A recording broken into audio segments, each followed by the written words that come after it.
Bienvenidos a Casa sobre la Roca, Iglesia Cristiana Integral. Es una alegría para nosotros contar con tu compañía. Estamos convencidos de que Dios tiene un mensaje especial para ti. Nuestro objetivo, en el año de la esperanza, es que puedas llegar a tener una intimidad real y conozcas más de Jesús. Bienvenidos. ¿Y qué tal si vamos directamente a la Biblia? Juan capítulo 17, versículo 3. Juan 17, versículo 3. Si usted hoy nos acompaña por primera vez y no trajo Biblia, por favor levante su mano para que el ministerio de Nicodemo, que es el ministerio de recepción de nuevos creyentes, pueda auxiliarlo con una Biblia y usted nos acompañe con la lectura. A Dios le encanta que leamos su palabra en el templo. De hecho, nosotros somos el pueblo de la palabra, el pueblo del libro. La Biblia es el manual del fabricante. Y la mayor fuente de la revelación del Señor, guiado por el Espíritu Santo, está en su palabra. De hecho, segunda de Timoteo 3, 16, 17 dice que la palabra es inspirada por Dios y útil para enseñar, para corregir, para instruir, para capacitarnos a cada uno de nosotros.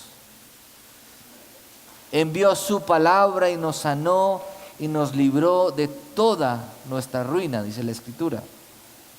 Juan 17, versículo 3. Antes de leer Juan 3, quiero contarles el título de la predicación es Conocimiento versus Experiencia.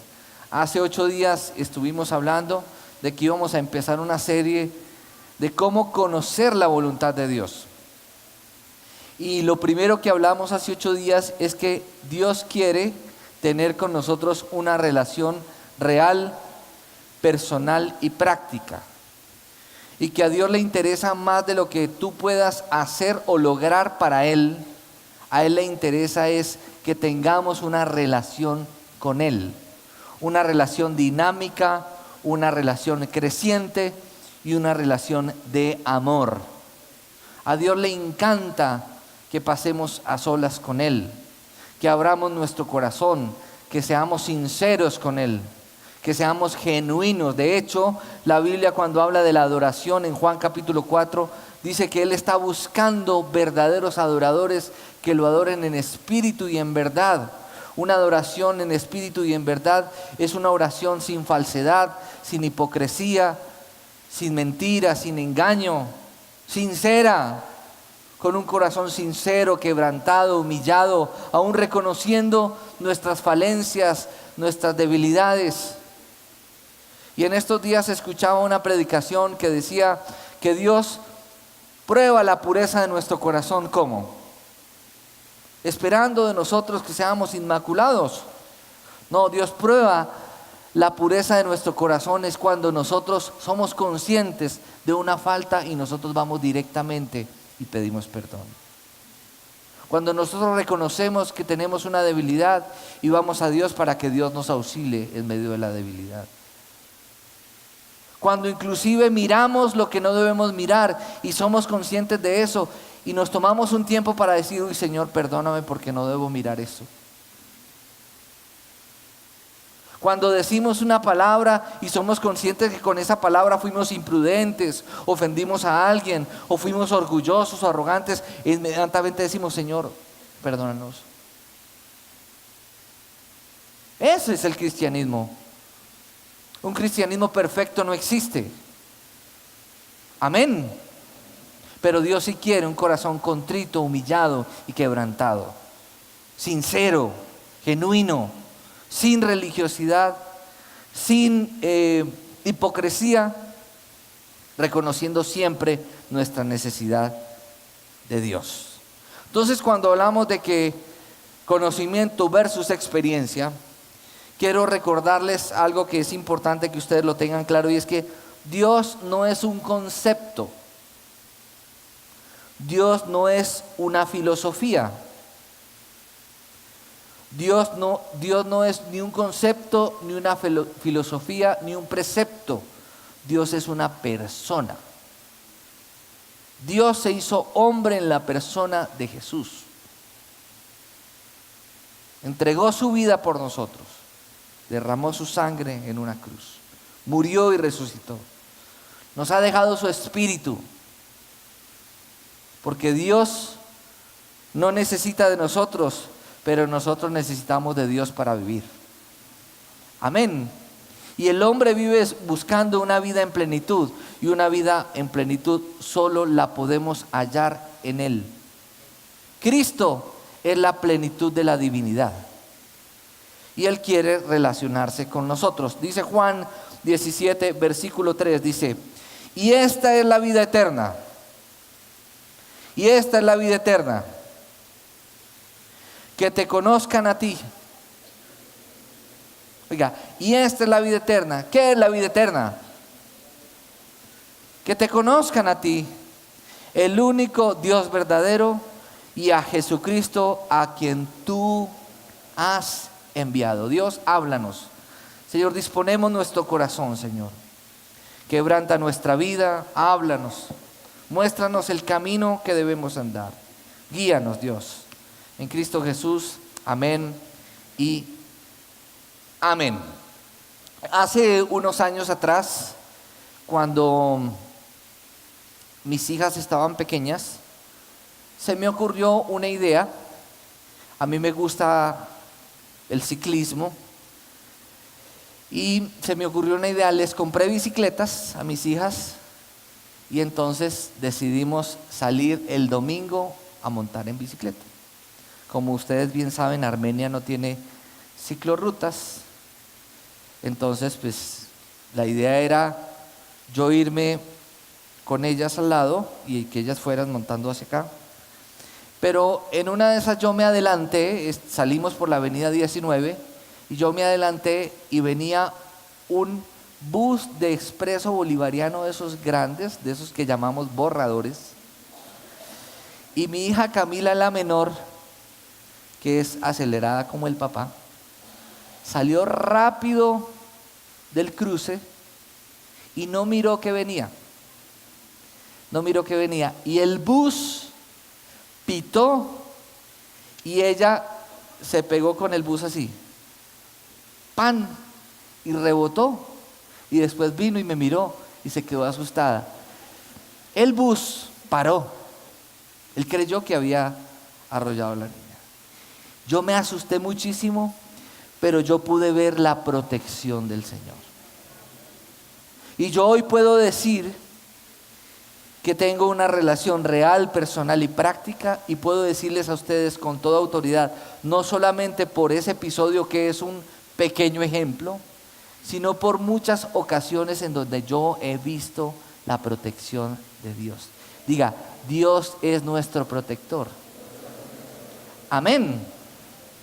Y quiero ser muy claro, nosotros a veces queremos proteger a nuestros hijos y no podemos. Entonces, cuando usted y yo no podemos protegerlos como quisiéramos, ¿qué tenemos que hacer? Confiar en Dios, porque Dios los cuida mejor que nosotros.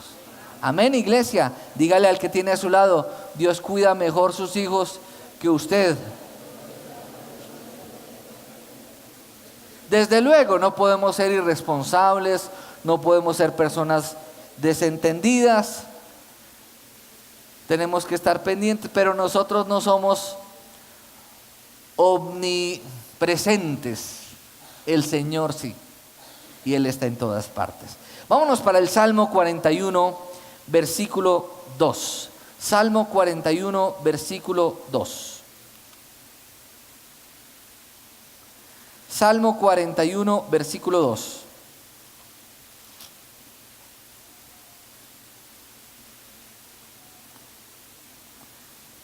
¿Qué dice? El Señor lo protegerá, el Señor lo protegerá y lo mantendrá con vida. Apropiese de ese versículo. El Señor lo protegerá y lo mantendrá con vida. Lo hará dichoso en la tierra y no lo entregará al capricho de sus adversarios. Salmo 121, versículo 7.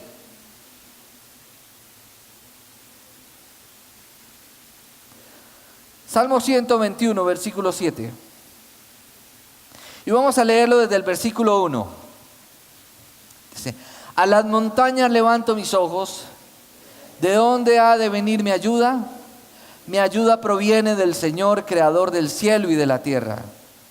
No permitirá que tu pie resbale, jamás duerme el que te cuida, jamás duerme ni se adormece el que cuida de Israel. El Señor es quien te cuida. El Señor es tu sombra protectora. De día el sol no te hará daño, ni la luna de noche. El Señor te protegerá de todo mal, protegerá tu vida. El Señor te cuidará en el hogar y en el camino, desde ahora y para siempre. Diga conmigo: Dios cuida de nosotros. Dios nos guarda, Dios nos protege.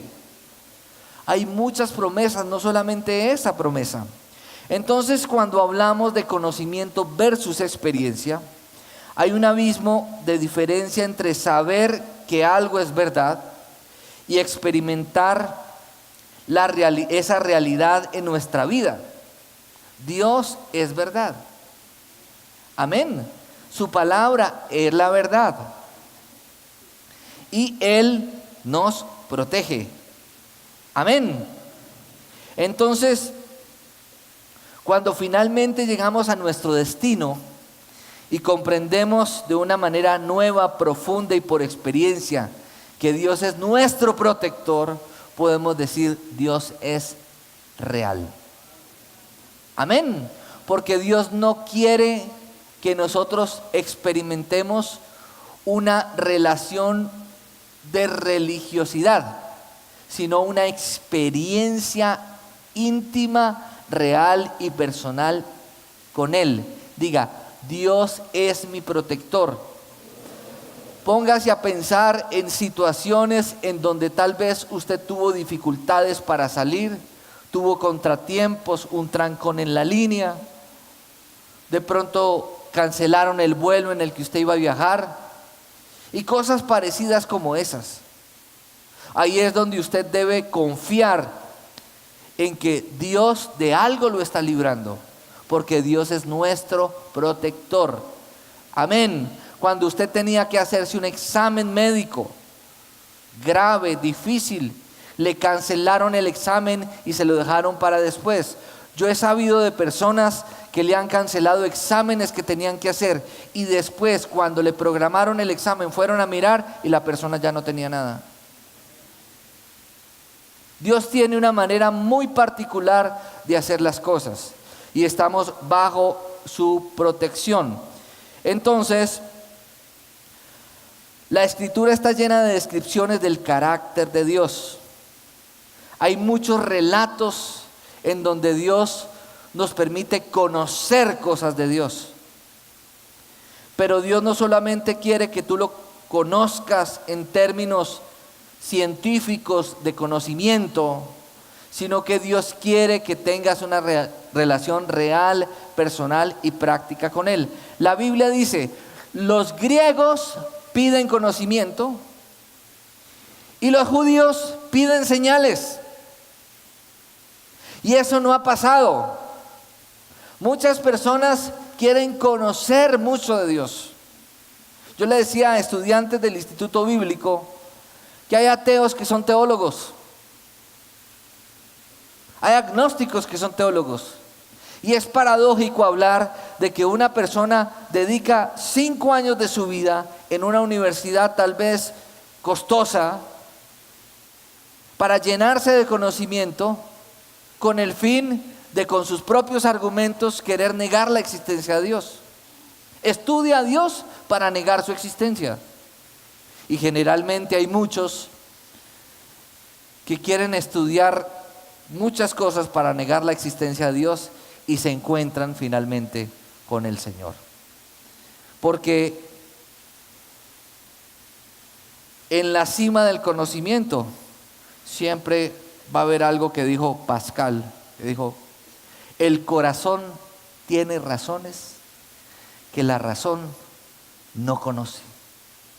Diga conmigo, el corazón tiene razones que la razón no conoce. Entonces, para introducirlos en un contexto histórico, para los griegos conocer implicaba comprender un concepto en la mente, era un proceso académico.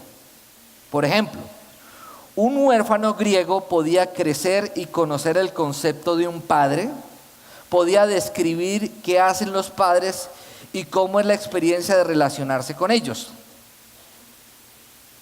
Podía investigar y conocer todos los matices de la palabra griega que significa padre. Sin embargo, un pequeño que tuviera un padre amante sabría mucho más sobre la paternidad que un experto que hubiera estudiado el concepto de modo abstracto durante toda su vida. Para un hebreo como Jesús, conocer algo implicaba experimentarlo. De hecho, en esa cultura no se podía decir con certeza que alguien conocía a algo a menos que lo hubiera tratado en forma personal.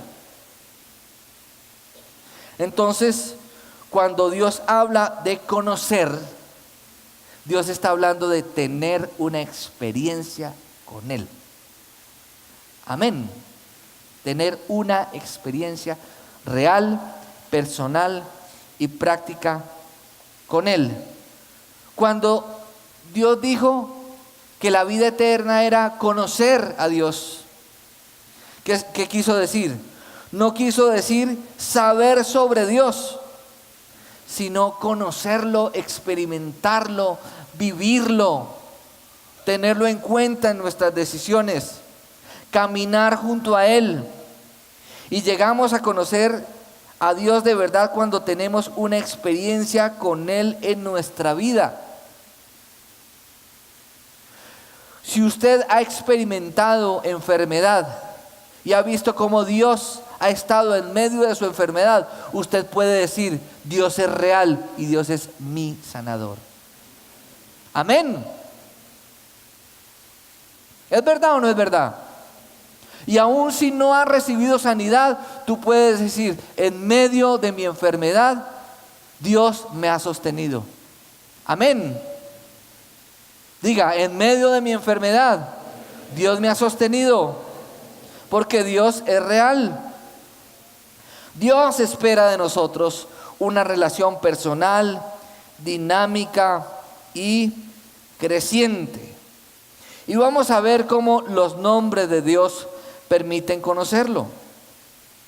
Los nombres, en un contexto hebreo, representaban el carácter y la naturaleza de alguien. Usted lee en la Biblia nombres específicos y cada nombre tenía un significado. De hecho, hoy en día muchas personas le ponen nombres a sus hijos, a aquellas personas que son creyentes y aún aquellos que no comparten nuestra fe. Hoy en día ya la gente busca un nombre de acuerdo a lo que quiere de su hijo. Eso es como si estuviéramos nosotros direccionando su vida, enmarcando su destino. Y más que lo que nosotros queramos para nuestros hijos, que está el propósito de Dios que está por encima de nosotros y es superior a lo que nosotros pensemos con respecto a nuestros hijos. Entonces, vamos a ver algunos títulos y descripciones de Dios que la Biblia identifican claramente cómo personas conocieron a Dios a través de una experiencia. Y vamos a ver Génesis 22, versículo 1 al 18. Dios proveerá. El nombre o la palabra en hebreo es Jireh, Jehová Jireh, que finalmente es Dios provee o Dios proveerá. Por eso algunos cristianos dicen, Estoy orando para que el Señor gire. Jehová Jireh. Y puedo decirles a ustedes que Dios es proveedor. Digan amén. Diga, Dios es proveedor. ¿Sabe qué me enseñó a mí Patricia, la esposa del pastor Silvano? Algo que le enseñó Esther Lucía. Le decía, cuando se te está acabando el mercado, invita a tu casa personas a comer. Porque Dios provee cuando nosotros damos. Amén. Dígale al que tiene a su lado, Dios provee cuando nosotros damos. Nosotros somos medidos en nuestro corazón al dar. Y resulta que Dios no solamente mide nuestro corazón en medio de la escasez, Dios también mide nuestro corazón en la abundancia. Amén. Dígale al que tiene a su lado, Dios mide tu corazón no solamente en la escasez, sino también en la abundancia. Y entonces uno oye gente que dice, no, pero es que yo diezmar si yo me gano tan poquito. Dios pide de nosotros lo que estemos en capacidad de dar. Pero nosotros tenemos que cambiar nuestra mentalidad de pensar que Dios me dé más para yo poder dar. Porque Dios nos enseña que cuando somos fieles en lo poco, Dios nos pondrá sobre lo mucho. Y algo que yo he aprendido es que lo que de Dios recibimos nunca es poco, así estemos apretados. Siempre es lo que necesitamos. Amén. Entonces vamos a mirar Génesis capítulo 22. Génesis 22. Y lo vamos a leer todos juntos. Dice el título lo siguiente: Dios prueba a Abraham. Pregunto, ¿ya Abraham había sido probado?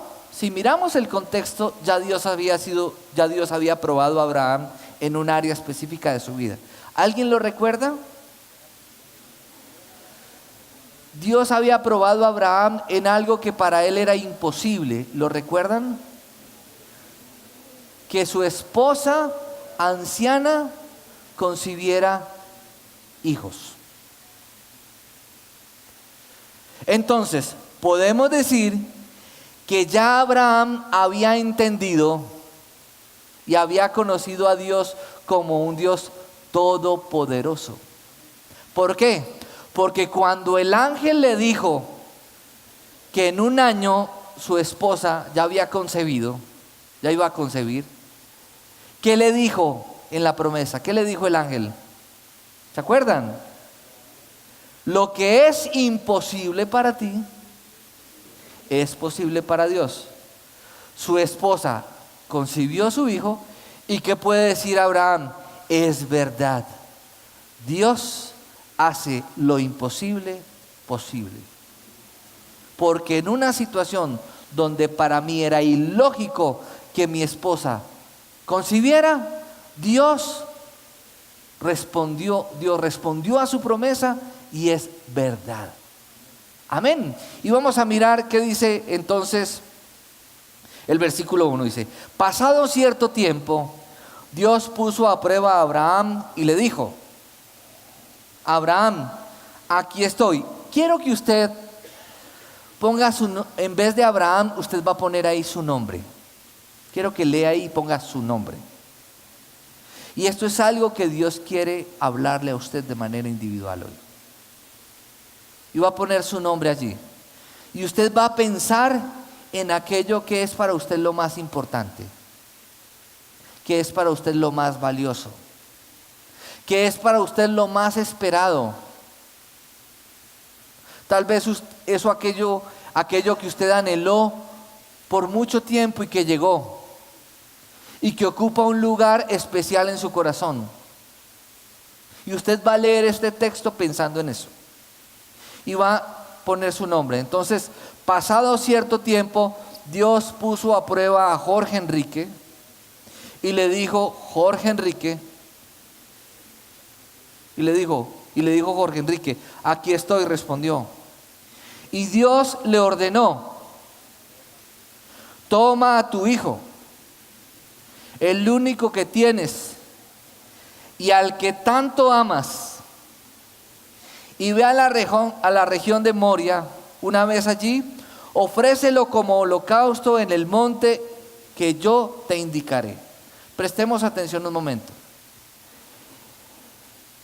Este hijo era el hijo de la promesa, el hijo anhelado, el hijo esperado, el hijo del testimonio. Y Dios ahora le pide a Abraham que sacrifique a su hijo. Pero resulta que cada uno de nosotros actúa conforme a la fe que tenga. ¿Cierto? Cuando Dios nos dice algo y nosotros nos frenamos para hacer las cosas, es porque seguramente no tenemos la fe suficiente para dar el paso conforme a lo que Dios nos está diciendo. Porque aún no lo hemos experimentado. Y vemos en Abraham un hombre obediente. Pero Abraham, ¿por qué es obediente? Entonces alguno dice, ay, pero es que uno ser flemático es muy fácil para un flemático ser lleno del Espíritu Santo. O es muy fácil para un flemático, Dios me lleve y Dios me traiga. No, estamos hablando de entregar lo más amado, lo más esperado. Pero ¿por qué Abraham no obedeció? ¿Por qué? Porque Dios había recibido una promesa de que la mujer estéril, que a los 90 años científicamente no podía concebir, había concebido. Y si Dios le daba una orden con respecto al producto de esa promesa, era porque seguramente Dios iba a hacer algo sobrenatural. Porque lo que era imposible para el hombre era posible para Dios, porque Abraham ya lo había experimentado. Amén. Sigamos. Ponga su nombre en el versículo 3. Jorge Enrique se levantó de madrugada y ensilló su asno. También cortó la leña para el holocausto y junto con 2 de sus criados y su hijo Isaac se encaminó hacia el lugar que Dios le había indicado. Al tercer día Jorge Enrique alzó los ojos y a lo lejos vio el lugar. Entonces le dijo a sus criados, quédense aquí con el asno, el muchacho y yo seguiremos adelante para adorar a Dios y luego regresaremos junto a ustedes. Jorge Enrique tomó la leña del holocausto y la puso sobre Isaac. Llame usted Isaac lo que usted más ama. Llámelo allí usted de manera individual, lo que más ama. Su hijo, él, por su parte cargó con el fuego y el cuchillo y los dos siguieron caminando juntos. Isaac le dijo a Jorge Enrique, Juan Carlos, Diana, Diego, Julio, llámelo como lo llamen. Padre, dime, hijo mío, aquí tenemos el fuego y la leña, continuó Isaac. Pero ¿dónde está el cordero para el holocausto? El cordero, hijo mío, lo proveerá Dios, le respondió Juan Carlos, Diego, José Ignacio, María Camila, Julio, Brian, Juan Carlos, Andrés, José. Y siguieron caminando juntos. Cuando llegaron al lugar señalado por Dios, usted diga ahí su nombre, Abraham construyó un altar y preparó la leña. Después ató a su Isaac y lo puso sobre el altar encima de la leña. Entonces tomó el cuchillo para sacrificar a su hijo. Pero en ese momento el ángel del Señor le gritó desde el cielo: Abraham, Abraham, aquí estoy, respondió. No pongas tu mano sobre el muchacho, ni le hagas ningún daño, le dijo el ángel. Ahora sé que temes a Dios porque ni siquiera te has negado a darme tu único hijo. Abraham alzó la vista y en un matorral vio un carnero enredado por los cuernos. Fue entonces, tomó el carnero y lo ofreció como holocausto en lugar de su hijo. A este sitio Abraham le puso por nombre: el Señor provee. Por eso hasta el día de hoy se dice: en un monte provee el Señor. ¿Qué refleja un monte? El lugar, espiritualmente refleja el lugar donde usted y yo rendimos nuestro corazón, donde rendimos nuestros anhelos, nuestros deseos. ¿En dónde provee Dios? ¿En dónde? Lo acabamos de leer. En el monte.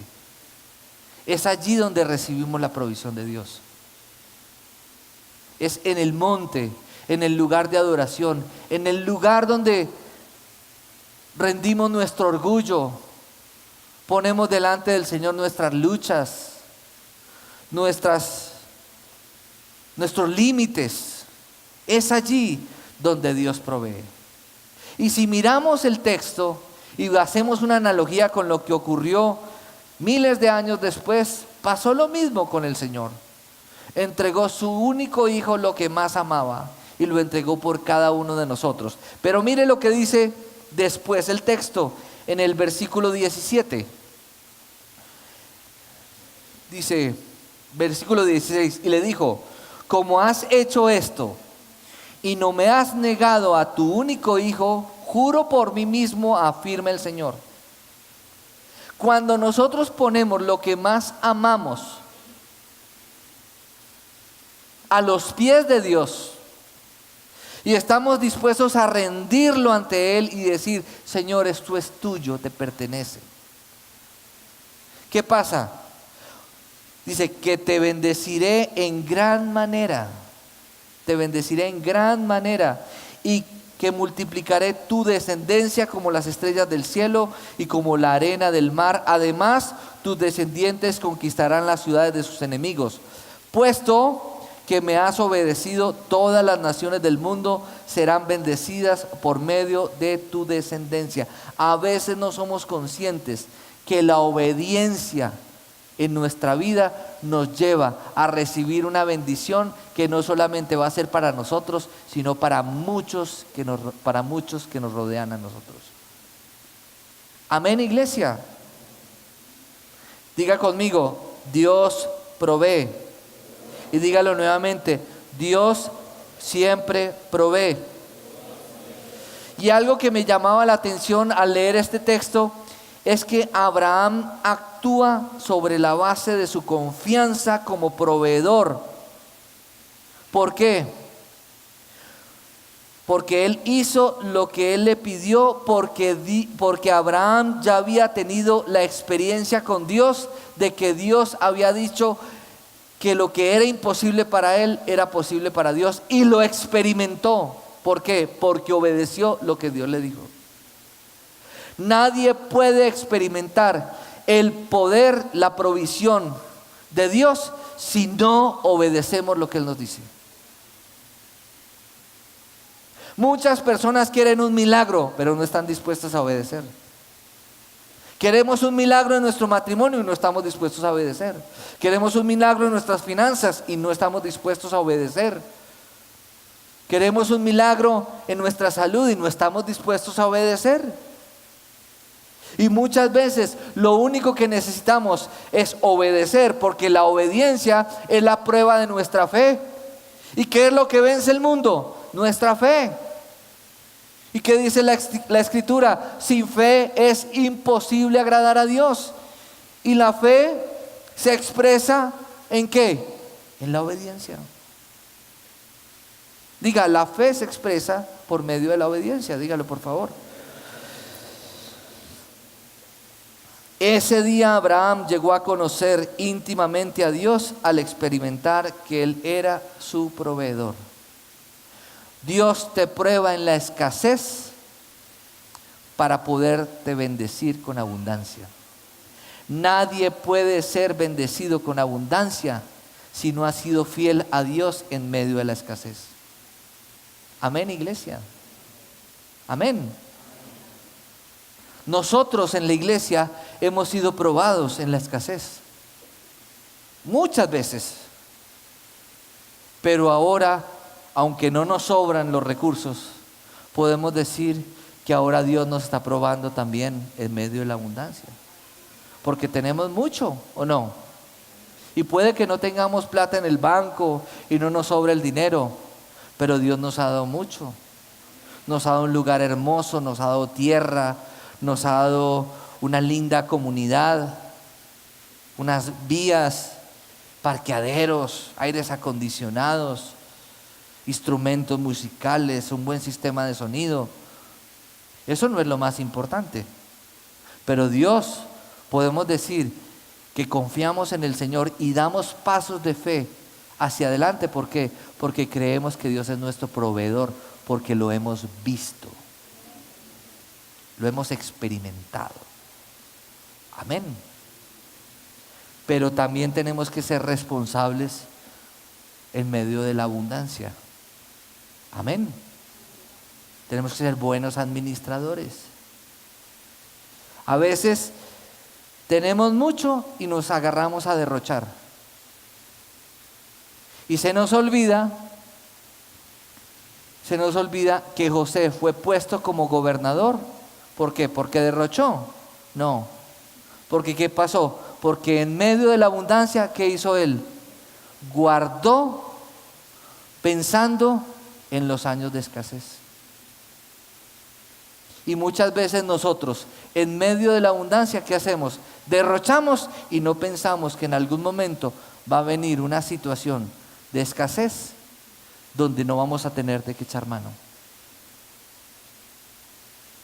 Dios es bueno, pero Dios es sabio. Amén, iglesia. Diga, Dios es bueno, pero Dios es sabio. Entonces, Dios es nuestro proveedor.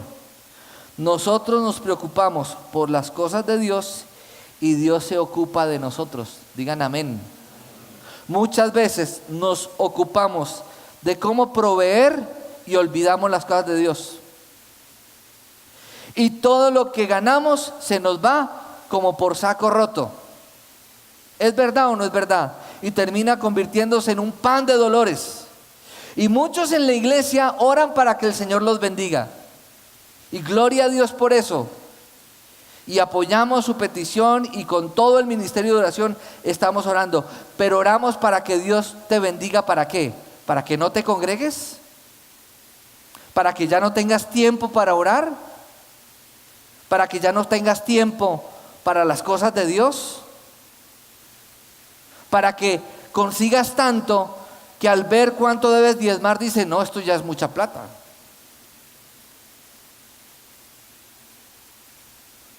Si es así, entonces vamos a orar para que Dios te quite la bendición. Porque para Dios es más importante tu corazón que tu provisión. Amén. Porque tu provisión sin Dios estando de por medio te daña el corazón y te vuelves una persona avara y codiciosa. Amén. Por eso dice la Escritura, busque el reino de Dios y su justicia. ¿Se acuerda lo que yo les enseñé hace 8 días?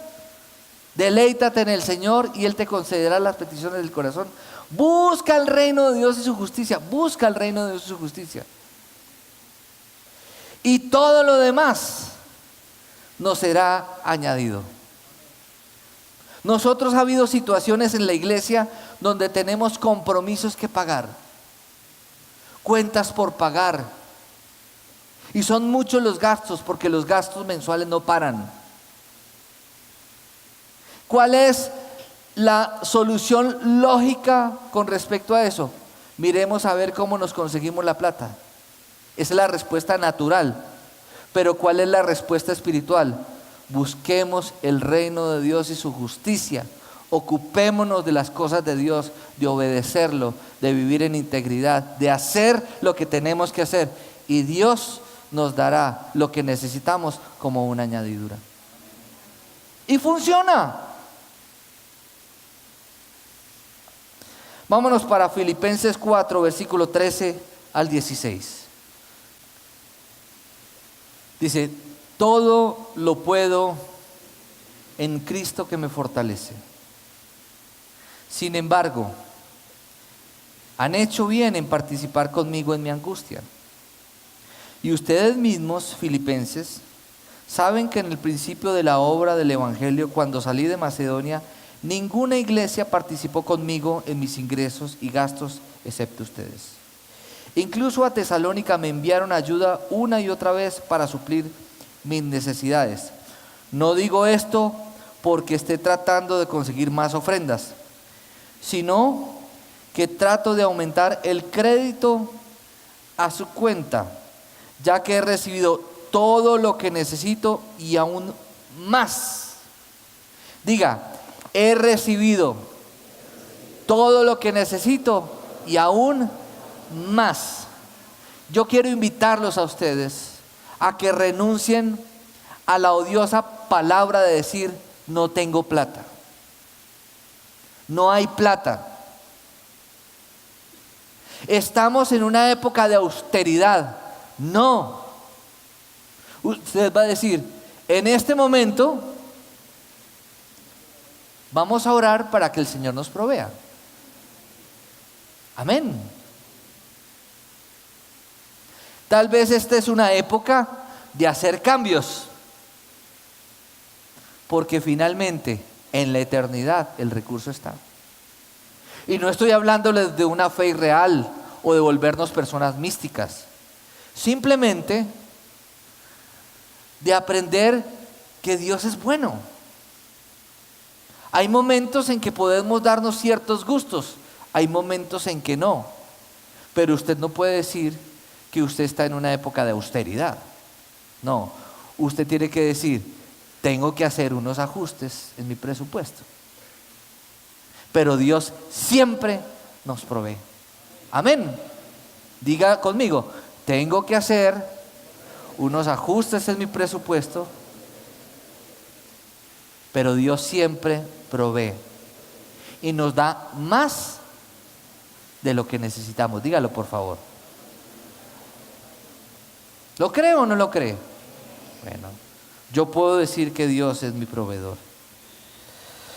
Entonces, cuando esto lo entendemos, nos permite Dios vivir una relación de amor más profunda con un Dios que todo lo suple. El problema es que decimos, Dios es mi proveedor, Dios quiere que hagamos ajustes y seguimos gastando sin tener. Y el Señor nos quiere enseñar disciplina en finanzas. Amén. Porque el tema no es que Dios no provea, Dios siempre provee. Pero Dios quiere formar nuestro carácter. Y la mejor manera para usted ser formado en el carácter es en el manejo de las finanzas. Dele dinero a una persona y usted se dará cuenta el corazón de esa persona. Y usted sí se ha dado cuenta que a veces el dinero corrompe. ¿Sí se ha dado cuenta o no? Y si el dinero termina siendo para usted una fuente para usted alejarse de Dios, pues a usted Dios le va a enseñar mucho al respecto. Porque el dinero nunca es para que usted y yo nos alejemos de Dios, sino que el dinero es para que nosotros podamos compartir de lo que de Dios hemos recibido y podamos bendecir a otros y bendecir su obra. Amén. Entonces, Dios es nuestro estandarte, otra faceta del Señor.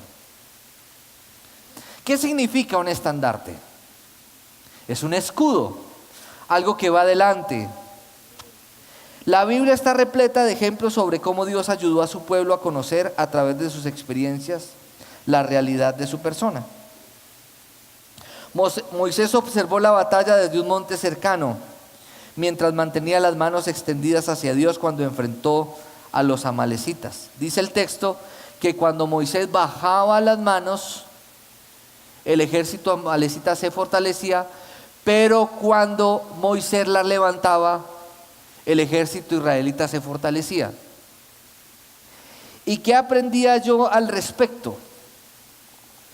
Que hoy en día muchos cristianos quieren ver grandes victorias y no levantan las manos. No están firmes con las cosas de Dios. Yo te voy a decir una cosa.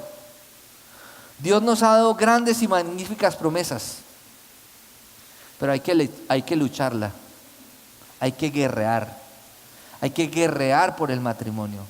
Hay que guerrear a favor de nuestros hijos. Hay que guerrear por nuestro trabajo.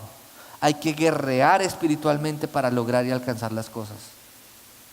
Muchos cristianos se quedaron simplemente en la promesa y se quedaron con los brazos cruzados. Y se descuidaron en orar a Dios. Yo he tenido situaciones familiares en donde he orado no solamente una y otra vez. Y no solamente he orado, sino que he ayunado. Y no he ayunado una vez, he ayunado muchas veces. Y no he visto nada. Y me he postrado delante de Dios y me he rendido. Y he llorado noches enteras. Y pareciera que no ocurriera nada. Pero de repente ocurre algo sobrenatural. Pero hay que pagar el precio. Hay que pagar el precio. Nosotros venimos con el contexto de la iglesia tradicional, que no, simplemente 5 Padre Nuestros y 4 Ave Marías. Y no pasó nada. Con Dios las cosas no son así. Hay que guerrearla, hay que luchar, hay que esforzarse, hay que velar, hay que orar, hay que buscar su presencia. Tenemos que dejar el orgullo. Tenemos que dejar la mentira, tenemos que dejar el engaño. Tenemos que dejar tantas cosas que a Dios le desagradan. Porque finalmente las pruebas, una cosa son las pruebas que moldean nuestro carácter y otra cosa es la disciplina de Dios por nuestra necedad. Que Dios nos pruebe, gloria a Dios, pero que el Señor tenga que disciplinarnos por desobedientes, qué vergüenza. Pero muchas veces tiene que hacerlo porque el Señor a veces en medio de situaciones difíciles nos recuerda el hecho de que Él ya no lo había dicho. Y podemos decir, o sea que no estoy siendo probado, sino que estoy siendo disciplinado por ser desobediente. Amén. Dios es nuestro estandarte. Él va delante de nosotros, Él pelea por nosotros. ¿Qué hacemos nosotros? Nosotros oramos y Él mueve sus fichas afuera. Nosotros alabamos y Él mueve sus cosas afuera. La pelea no es nuestra, dice la Escritura. La pelea es de Dios. Pero nosotros peleamos con las armas espirituales y Él hace lo que tiene que hacer. Amén. Diga conmigo, todo lo puedo en Cristo que me fortalece. Éxodo 17, versículo 8 al 15. Y vamos a leerlo. Éxodo 17, del 8 al 15.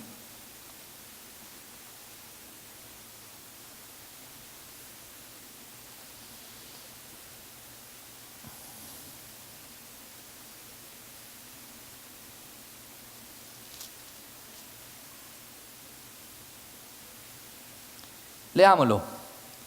Los amalecitas vinieron a Refidín y atacaron a los israelitas. Entonces Moisés le ordenó a Josué: escoge a algunos de nuestros hombres y sal a combatir a los amalecitas.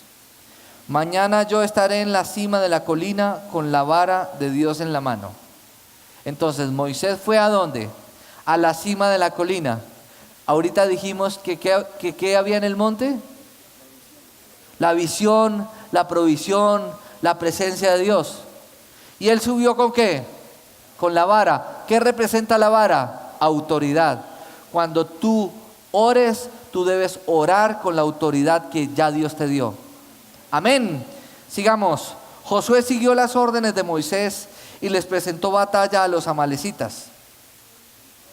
No los esperó. ¿Qué hizo? Les salió al paso, los enfrentó. Nosotros no podemos enfrentar los problemas en la vida negando las dificultades. Como un mecanismo de defensa. No, yo no busco ayuda. ¿Por qué a veces no buscamos ayuda? ¿Saben por qué? Porque en la ayuda vamos a tenernos que enfrentar con situaciones que nosotros no hemos hecho, con cosas que tenemos que cambiar, ¿cierto? Y por eso es que a veces no buscamos la ayuda. Porque nuestro orgullo es tan grande que no queremos quedar en evidencia frente a un consejero de que estamos fallando en lo que teníamos que haber hecho y no hicimos, ¿cierto? Y mire lo que dice después. Josué siguió las órdenes de Moisés y les presentó batalla a los amalecitas. Por su parte, Moisés, Aarón y Hur subieron a la cima de la colina. Mientras Moisés mantenía los brazos en alto, la batalla se inclinaba en favor de los israelitas, pero cuando los bajaba se inclinaba en favor de los amalecitas. Cuando a Moisés se le cansaron los brazos, tomaron la piedra, se la pusieron debajo para que se sentara en ella. Luego Aarón y Hur le sostuvieron los brazos, uno el izquierdo y el otro el derecho, y así Moisés pudo mantenerlos firmes hasta la puesta del sol. Fue así como Josué derrotó al ejército amalecita a filo de espada. Entonces el Señor le dijo a Moisés: pon esto por encima en un rollo de cuero para que se recuerde y que lo oiga bien Josué. Yo borraré por completo bajo el cielo todo rastro de los amalecitas. Moisés edificó un altar y lo llamó: el Señor es ¿qué? Mi estandarte. Entonces, ¿qué hay que hacer? El esposo está en una situación de dificultad. ¿Qué tiene que hacer la esposa? ¿Y qué tiene que hacer la esposa con los hijos? Vamos a levantar a su papá y vamos a orar por él. Amén. Lo último que un hombre en una dificultad necesita a su lado es una vieja legona peleando, reclamando y exigiendo. Lo que necesitamos es una mujer al lado valiente que nos esté ayudando a sostener los brazos. Y hombres, esto no es cuestión de responsabilidad de su esposa, la provisión de su casa. Si la esposa le ayuda a la provisión de su casa, gloria a Dios, pero la obligación es de nosotros, ante los ojos del Señor. Amén. Entonces, mujeres, necesitamos a ustedes firmes levantando los brazos de su esposo. Amén. Y si usted es soltero, usted necesita que otro hermano en la fe le ayude a levantar sus brazos en los momentos de dificultad y de batalla. Por eso es tan importante en la iglesia desarrollar comunidad, compartir unos con otros, ser parte de un ministerio, vincularse a las actividades de la iglesia, ser parte de un discipulado, inscribirse en los cursos de la iglesia. ¿Por qué? Porque ahí es la manera de conocernos unos a otros y en momentos de dificultad que podamos ser levantados en nuestros brazos y que podamos decir: Dios es mi estandarte. Amén. Y por último, dice la Escritura que Moisés fue llamado a través de una zarza ardiendo y Dios le dio una misión para que fuera y rescatara a los israelitas de todos los años de esclavitud que habían vivido en Egipto. Y Moisés, como todos nosotros en algún momento de nuestra vida, cuando Dios nos pone una tarea, nos llenamos de preguntas, de interrogantes, no sabemos cómo hacer las cosas, cuál es el tiempo adecuado, qué decir, cómo actuar. Y Moisés le preguntó al Señor y le dijo: Señor, y si me preguntan quién me envía, ¿yo qué les voy a decir? Y la respuesta de Dios es: yo soy. Yo soy. ¿Qué significa? Yo soy el eterno, seré lo que seré. Yo soy tu proveedor, yo soy tu auxilio, tu amparo, tu fortaleza, tu refugio, tu compañía. el poder que tú necesitas. Yo soy todo lo que tú necesitas. Diga, Dios es todo lo que nosotros necesitamos. Y vámonos para Juan 14, 21. Juan 14, 21. ¿Qué dice? ¿Quién es el que me ama? ¿Quién es el que me ama? ¿Qué dice? El que hace suyos mis mandamientos. ¿Y qué? Y los obedece. Y al que me ama, mi Padre lo amará, y yo también lo amaré y me manifestaré a él. Vámonos para el Salmo 89 y con esto terminamos. Salmo 89. Quiero invitar a la alabanza que me acompañe, por favor. 15 al 16.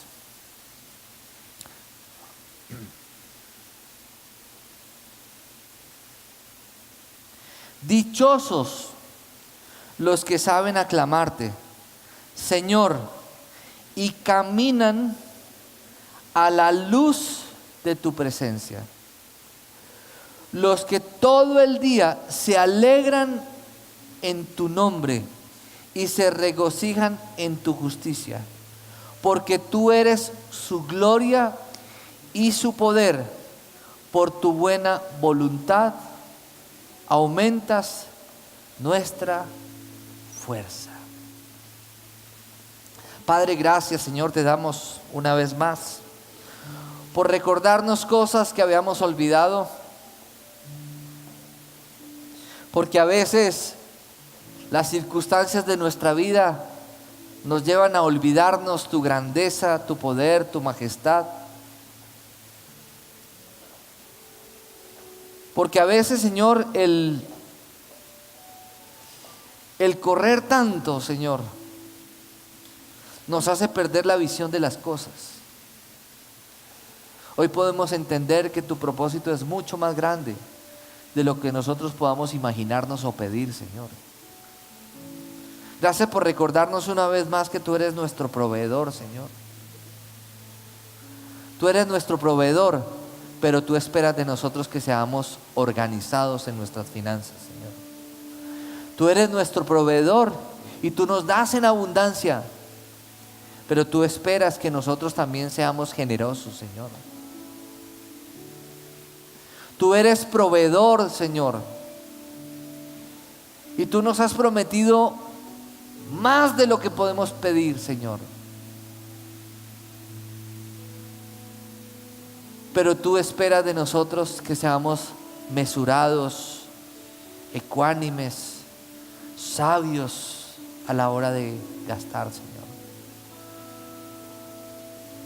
Y Dios, gracias también porque tú nos has recordado hoy que tú vas delante de nosotros, tú eres nuestra defensa. Y hoy recordábamos en ese texto, en Éxodo 17, que la clave de la victoria